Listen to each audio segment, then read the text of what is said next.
We can divide anesthesia into two categories, roughly. General anesthesia, which means we put you in a state where you're completely unconscious, insensate, you don't feel a thing during the operation. And then regional anesthesia, where we apply a block to just a specific area of the body so that only that part of the body is insensate. And in principle, the patient can be awake. So we look at the state of the patient. In other words, his or her physical condition, and what are the needs, for the surgery. And I think that allows us to decide the type of anesthesia, that we need. If the patient is fairly healthy, then the type of anesthesia we can do in one case might be very, very straightforward. As the patient gets sicker, even though the surgery itself may be quite simple, we may need to do a lot more monitoring to track the heart more carefully or follow breathing more carefully, in which case we would have an entirely different plan. So it starts with assessment of the patient and what he or she needs for the surgery.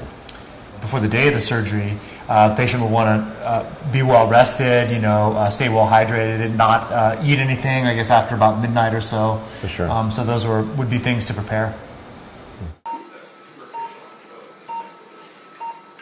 Interestingly enough, it hasn't changed that much since 1846. We administer drugs that make you unconscious. Now, there's a sequence in which we administer them. We first administer a drug that will make you unconscious pretty rapidly, which is typically now propofol. And then we pick a series of drugs to maintain you in that state of unconsciousness. It might be propofol, it might then be a drug like sevoflurane or isoflurane or desflurane. They're ethers. We still use ethers. In addition, we'll give you medications for pain. We'll give you medications to help prevent nausea and vomiting. And then one thing in particular that we do to facilitate the surgery is we'll administer medications which relax the muscles so that it makes it easier for the surgeon, to operate.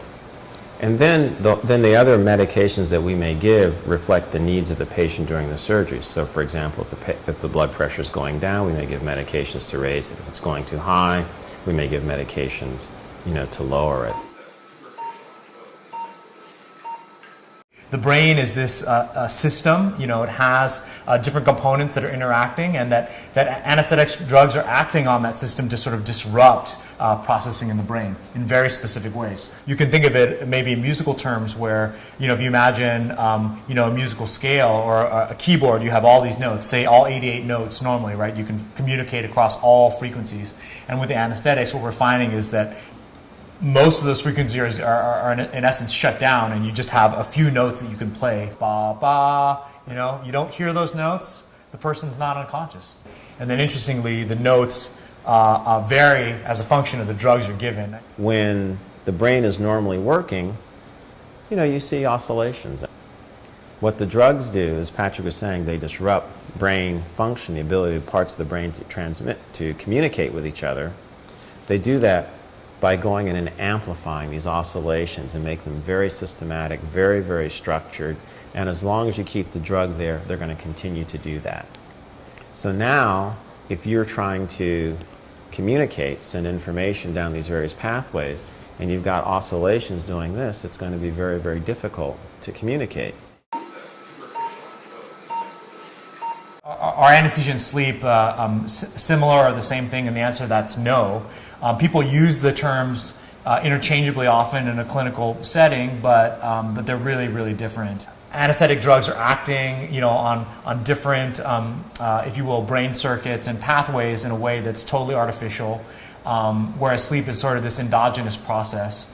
Some of the circuits are the same, but the states that you put the brain in under anesthesia are really quite different. Safety in anesthesia is really predicated on being able to see the patient's physiology, the patient's vital signs, and being able to maintain them. But we're really advocating for having brain monitoring be a standard part of anesthetic monitoring. We have all the other vital signs to tell us, when things are going wrong, when the side effects might be happening. But the brain monitoring is really central to actually understanding what state the patient is in, what effects the drugs are having, and whether you're giving, the correct anesthetic. This perceived bad occurrence is extremely rare, and in 2017 it's totally preventable. Yeah, scientifically, there's no reason for There's that. no reason for it. Yeah. The really, extreme cases that people hear about where, oh, I could hear everything, I felt everything, that just cannot happen if you're monitoring the brain. The question, unfortunately, now is it's quite variable. And it depends upon, the drugs that you received, again, your physical condition, or the patient's physical condition prior to having surgery, and also what was actually done basically during surgeries. Our feeling is we should have the ideal anesthetic. If I'm talking to the patient before the surgery begins, and the patient is perfectly lucid, and we're able to have a very clear conversation, where we want to get to is eventually, as soon as the anesthesia is turned off, surgery's over, the anesthesia is turned off, we want to have the patient return as quickly as possible within a few minutes and be able to have that same type of lucid interaction. Anesthesia hasn't been conceptualized this way. It's been thought about as kind of a black box, something that is just done, it happens to work, and you take what you get. But no, it shouldn't be that way. We should control it so that, patients have the best possible care. I'm excited about the possibility of our work changing the practice of anesthesiology monitoring, thinking in a more judicious fashion about combinations of drugs, waking people up. We can definitely do the monitoring. We can definitely do the multimodal anesthesia. And then asking the next question, which is, what should anesthesia be? How should you build it from first principles? Patients will only benefit from that. I like to think of anesthesia as the order zero problem. Turn the brain off, turn the brain back on. When you're trying to treat someone with a psychiatric disorder, let's say they're depressed, you want to turn it on and help them become happy, right? Or imagine someone who's having difficulty sleeping. You want to turn it off in a way such that they are in a restful state which allows them to recover. But if you view these other problems as on the anesthesia continuum, then somewhere on that continuum perhaps we can find answers to these other problems as well. And I think that's one of the major insights that comes out of our research, which I would argue was not obvious before we began doing what we're doing.